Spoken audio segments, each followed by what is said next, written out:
Me and my sister, we have a past. We almost died at the hands of a witch. But that past made us stronger. We'd gotten a taste of blood, witch blood.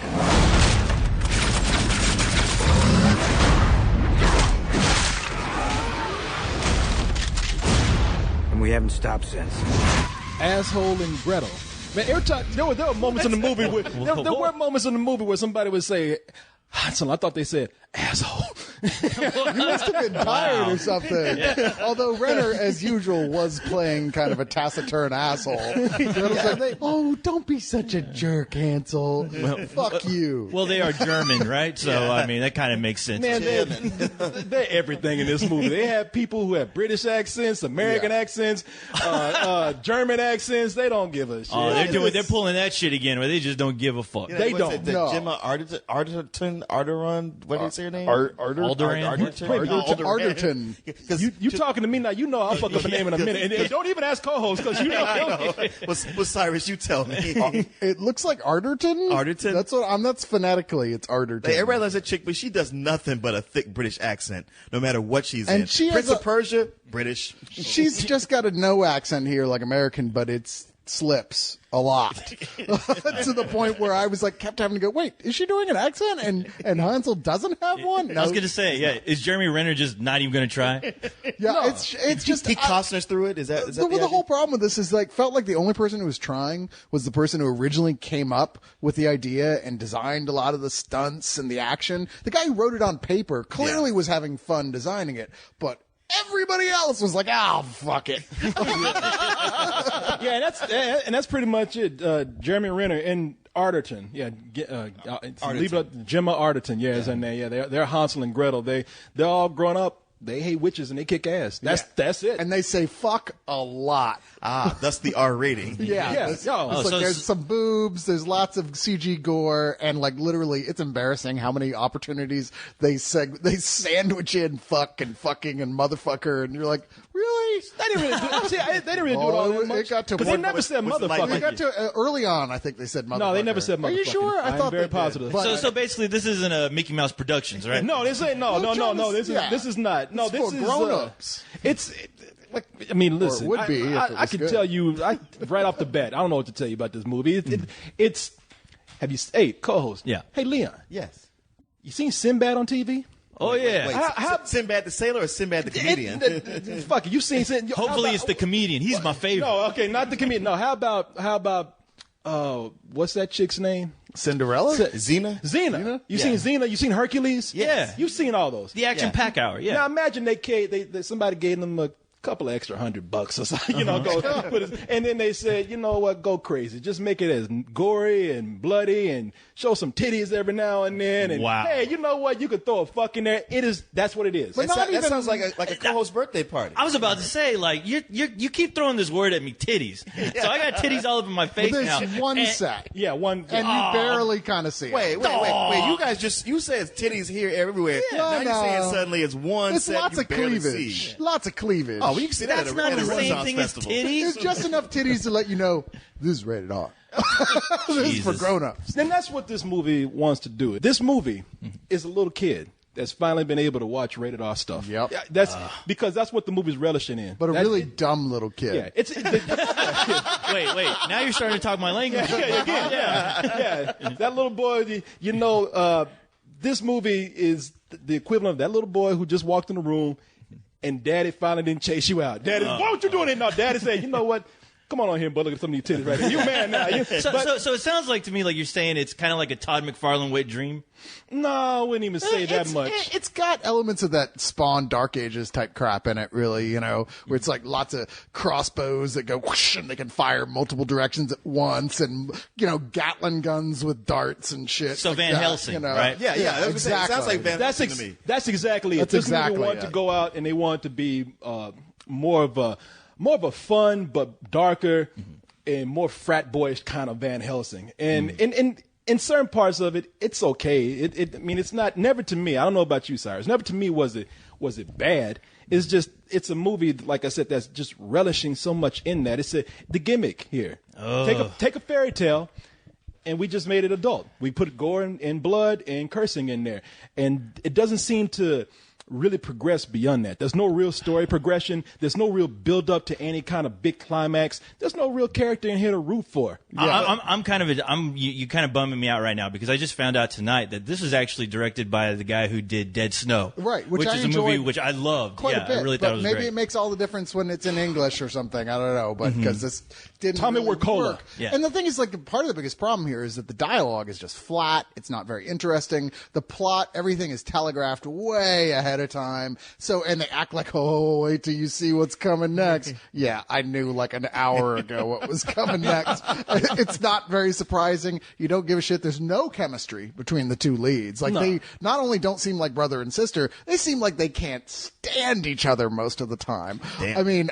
like, that's not how it's supposed to be. Yeah. So, Did you? Because I didn't see that. I got where, like, Jeremy Renner never even looks her in the eyes most of the time. You're just like, Jesus Christ. I didn't get that. I thought that they were trying to, because there's a point where, I mean, you talk about they hardly act like they're brother and sister. There was a point I thought Jeremy Renner was going to fuck Gretel. Well, that's just because he's Jeremy Renner. Well, yeah, but there's a point where she's got a couple of bruises on her face, and Jeremy Renner's like, who did this to you? He's grabbing her by her face. Who did this to you? Who did it? Let me know. And I was like, grabbing onto her breast. yeah, who did these to you? I mean, who did this to you?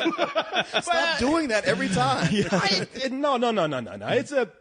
It's that's the thing. If there's no chemistry in it, I think that there's a point where they try to put something in there to show you how strong a bond that this brother and sister have, but it's really nothing there because I get the feeling that Jeremy Renner's just walking through this, and the whole time he has a look on his face like, I don't give a fuck. Give me my fucking check. And maybe it came down to the fact they were like, look, we got this kid and people like him, but if you don't stick an arrow in his hand, his movies don't make any money. Yeah, he's unrecognizable without that bow and arrow. Yeah, he looked like he walked onto the set, all of a sudden realized, oh, fuck, that's right, I got an Academy Award nomination. Oh, wait a minute, I won, too. Shit. So why is this guy... Yo, what am I doing here? Why does he keep walking through goddamn Bourne Legacy and then walking through this? Because, I mean, I don't know what it is about this guy, because I'm still trying to find out, especially after seeing that last Bourne Supremacy, like, okay, now what is the appeal besides him just playing a comic book character now? The thing is, he's more of a character, a serious character actor, but now that he's got, his star has some light to it, he's got an agent going like, you need to do this, you need this high-profile project. Yeah, I know it's superheroes, but just do it anyway. Action movie. We're just going to plug you in everything. What's Katherine Heigl doing? We got to put you in a romantic comedy. Yeah. But even great actors like to fucking just go and, like, cut loose and play action heroes. Don't sound like he liked doing it this time. Yeah, but that's the thing is every time you see him in these roles, with the exception of Hawkeye, he looks like he's just collecting a check. Yeah, he looks like he does not want to be We there. know he can act. Well, I can't blame him. I can't blame because honestly, this premise seemed like it's just one of those ideas,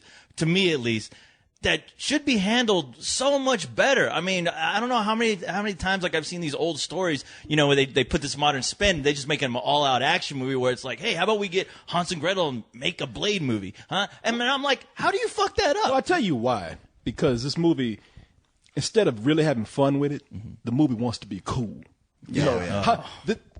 I keep comparing this movie to a person, but this movie walks into the school, got his leather jacket on, doing a lot of posturing, doing a lot of posing. Shades. Every now and then somebody say, "Hey, Hansel, Gretel, what's up? Hey, man, how you doing?" Instead of just being like, "Hey, man, it's okay to lighten up." The movie, if it's going to go out, it's going to put in all this blood, all this gore, all this cursing in there, and because the movie looks like it's trying to have fun, it just never gets to that point where it's letting loose.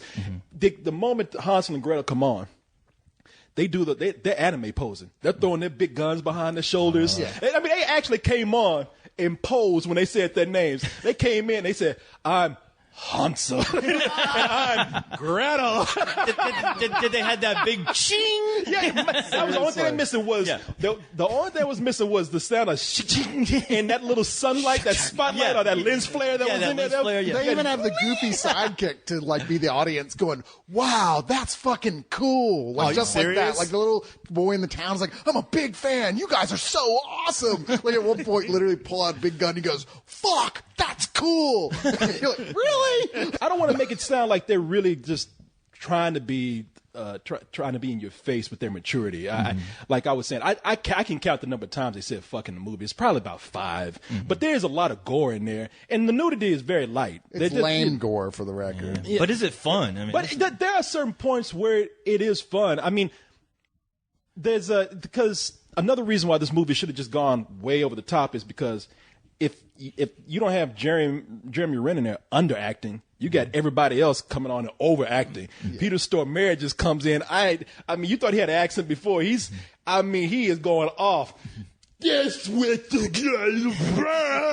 like, God damn, when he turned, he's been doing that a lot lately. Yeah, when he turned retarded. Yeah. When he turned to Forrest Whitaker. Did you notice that? He was overacting. He's always that way. He's Peter Stormare. He always does that shit. And he's probably the only one who made the right decision. Everybody else played it like the two lead characters are playing it so flat, and then he's like, "Rah!" And as well as Famke Janssen, who plays the lead witch, who's like going way over the top, as it should be, right? Yeah. And if only she was as interesting as, I mean, Peter Stormare is a much more interesting villain, right? You're like, man, I really hate this guy in the way I'm supposed to. Famke Janssen, you're just like, oh, whatever. She's like 50 witches in this fucking thing. She's just another witch. Yeah. Who gives a shit? I mean, because the costumes are cool. I thought the costumes were cool. I thought are they? Because what I saw from the trailer, them in there, Keep they're in all mind, leather. I'm like, really, guys? That's part of it. That's part of the From the goofiness of it. Hellraiser collection. Yeah, because see the movie, I mean, in addition to trying to update it, look, listen, the movies, they tell you at the beginning, Paramount Pictures, and you said an astronaut come out with that MTV movies, right? Oh, so, wow. Well, shit, Negro, that's all you had to say. So yeah, this is definitely a television show that they just boosted up to be on the screen because I mean they're not trying to add any authenticity to storytelling. It's all visual. I mean, the village looks cool. The costumes all leathery and look cool because they're trying to be trendy and cool for the young kids out there. And the dialogue is bad. The dialogue is really bad. Yeah, they're not trying to be old school with that dialogue at all. There's somebody who comes in and says, "That was awesome," and then Hansel tells one guy, "Hey, stay cool." It's like, okay, yeah, this is definitely an MTV production This right is here. depressing, yeah. But the moment you said that he says, "Stay cool," I'm like, wow, I think I just give it some old bullshit on general. I know. The biggest shame of this film is that, like I was saying earlier, some of almost all the action, when you look at what's actually happening, you're like, wow, this was actually really well choreographed and planned out. But somewhere between the director and the editor, all that shit looks like shit on screen. Yeah. It's like, wow, you managed to take all the oomph out of what should have been really cool action sequences. There's lots of neat ideas conceptually, but nothing seems to, on the whole, really play out the way you feel that it should have on the screen. It's very underwhelming to see. Did they actually play out the original story in the beginning of Hansel and Gretel? I mean, did they play it all the way through, or was it like a series of flashbacks? Which is actually one of the more gruesome sequences in it in a way, because fucking burns somebody alive. Mm-hmm. Oh yeah, kind of nasty. But there's a whole mystery, like, oh, and Hansel and Gretel appear to be immune to magic. Why is that? Or can you just figure out the entire plot from that? Right there? I didn't know what was going on with that, but at the same time, I didn't care. It was like I never want to sit back and say, oh shit, that spell didn't work. What's the mystery behind Hansel and Gretel? I was like, because it was almost like, when I find out, is it really going to make a fucking difference? Right. Is it going to make the movie any better? No. They keep going like, at the screen, You're like, all right, we got it. It's going to be a third act reveal. But the other thing is that, the kids these days, they love the steampunks. They have a heavy dose of steampunk in this movie. The weapons are steampunk.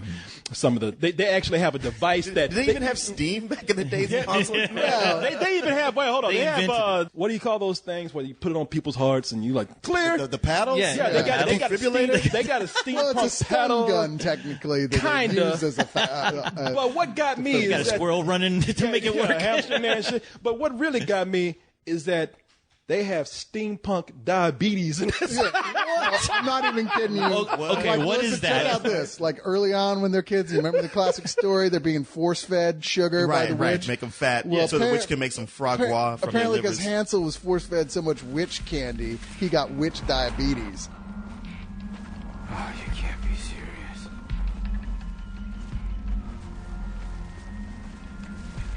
Is this? Yeah. Well, whatever you do, Don't eat the candy.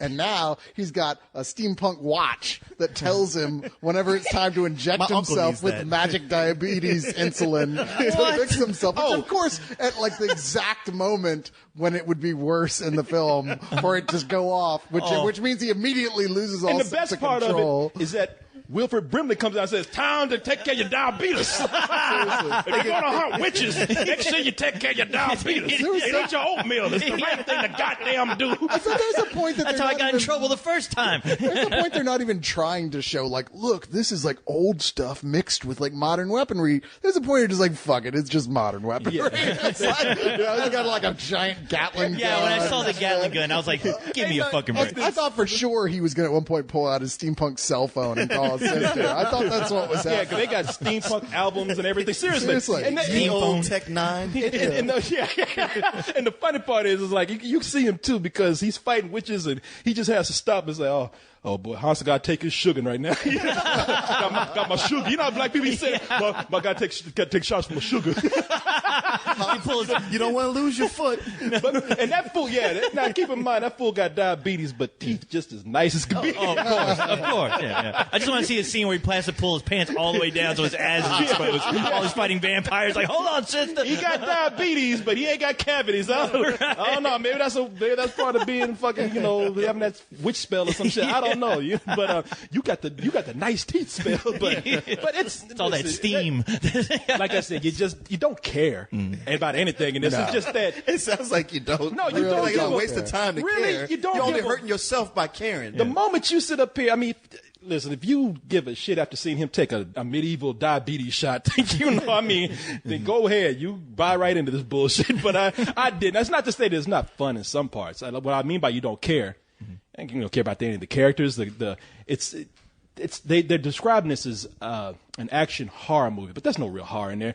If I had to say anything was bad about the production, I thought the makeup was just silly. I mean, there's a whole part where witches come in from everywhere, and they all that makeup. I mean, it literally looks like somebody just balled up some latex and just threw it on somebody's. Really? So it's actually latex because everything I've seen looks completely CG. They use that makeup cannon from The Simpsons. It looks like the witches. There's some of them look all right, but a lot of them look like it. Maybe they ran out of makeup. It looks like paper mache, man. They ran out of budget and they just started hiring some ugly people. No. Yeah, it just isn't very innovative, really. In I think most ways, in sense of design like that. It's like you're saying you like the costumes. I'm like. It's like, yep, more of those generic leather look like trench coaty stuff, Yeah. Yeah, I was like, it's nothing really new. There's nothing we haven't seen here before, really. That's the biggest problem. It's part of the reason you don't care, because it's like, if you're going to do this kind of film, well, you got to impress me somehow. Yeah. There's nothing there. I mean, the one thing I'll say is, like, the one good witch character in here is hot. Yeah, red hair. Yeah. Horny as hell. Yeah, that's about it. Who plays the good witch? I don't know. Who was it? You got that information at hand? Sorry. I didn't recognize I think you had a tattoo that on your hot arm. red hot bitch. I don't know. She's Wait, don't tell me it's Jessica Chastain, because she's in everything. No. I think it was Joanna Kulig, maybe. Sure. I'm not sure. I really wasn't paying attention. I never saw it for her, but We'll give it to her. We'll write her down in IMDb. I was too busy looking at the exit sign. Yeah, Joanna Kulig is her name. She's fine. Yeah, no, she's fine as hell. There's some scenes in there that are fun. I mean, I dare say that there's a connection between trying to reach some of these tweens out there. They have a troll named Edward in this movie, and the troll looks like a cross between the Hulk and a homeless man. You know what I mean? It's like look like a homeless man hulked out and didn't turn green. I actually get real big. He just kind of stopped halfway through, clothes and back all come all the way off, and that character. When they make his introduction, he has one of the more goriest scenes in the movie, and it is pretty fun. I mean, it's not worth the price of admission, but it's fun to watch.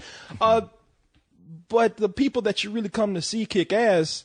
I mean, if you're gonna put this movie out there as a kick ass movie, then we need to see your main characters kick ass. They not just get their ass kicked. Yeah, constantly. they get their asses. They mop the floor up with these motherfuckers in the movie. But I don't hate the movie. I just For real? No, I don't. I mean, It's not hateful. It's just kind of boring. You're like, you feel like when you read one of those like Alice in Wonderland made adult comic books that are popular now, those type of things. Here's a fairy tale, except all the chicks have got lots of cleavage and there's lots of gore. It's like those. You're like, you'll read them, you'll go like, it was all right, but I wouldn't. When it's only worth looking at the cover. Leave these fairy tales alone. Keep them pure.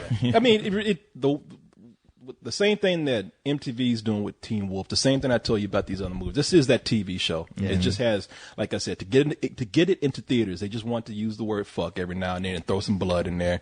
And I don't think it's worth going to the theater to see. I didn't hate it enough. I didn't hate it. I like some parts of it. It goes so quick though that there is no substance to this at all. Not that you need to find it. I don't think that the entertainment side of it is there like it should be here. It's not as funny as it could be. It's not as kick-ass as it could be. It just feels like a TV production that actually got lucky enough to have somebody come in and give them a couple of extra $1 million. So it's a rental for me. And that girl, Gemma Arterton, the reason why they got her in the movie, because I swear she looks like Rumi Rapace. Yeah, who was originally cast in the role. Yeah, she was going to play that role, but they got this chick. We obviously, we know who made the wiser decision. Shit, fuck this. And you're right, Corey. It feels like they took this film that was underdeveloped to begin with, and somebody said, well, we might as well try and make some money off of it because we're not going to throw this direct to DVD. So let's give them another $6 million or something and just cover the whole thing with a fine glaze of CG and blood. And blood, and try and etch out the parts that look bad. Looks at all the main witch makeup is all just CG. It's just later when there's tons of them. It was easier to just give them practical makeup and keep them kind of in the shadows. But when this whole movie should have been in the shadows. Yeah, too much of it was. But it's so utterly forgettable. I won't even remember this came out this year, probably by the end of the year.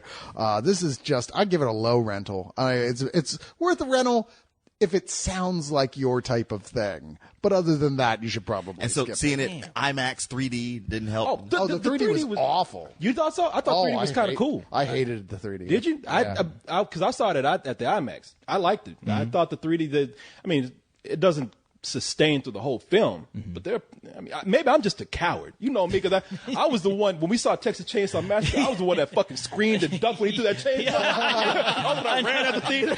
He was ducking behind me. I'm like, dude, it's a movie. The other thing is, listen, Hansel, Jeremy Renner, he's trying. Yeah. He's trying, because also there's a good dose of kung fu in here too. Of course. They're putting everything in there that the kids like. And the Hansel, he's hanging in there for a little bit, but Gretel hardly does shit. She just sits back and gets captured. That's because she's a girl. I didn't want to say nothing, but I'm like, come on, man.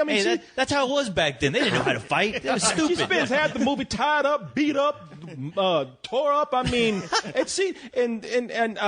she doesn't do a whole lot in the movie. She gets a kick in every now and then, but whatever. And Hansel gets to hook up with this totally hot redhead, and what does she get? She gets to a best friend troll with a little nerdy kid following her around. Who didn't like Gemma Arterton? I guess you didn't fuck the director. Unless that director's that troll. It's the only way I'm gonna find some ass if I don't do this. My name is Gretel, and this is my brother Hansel. I'm not going to have you telling me what to do.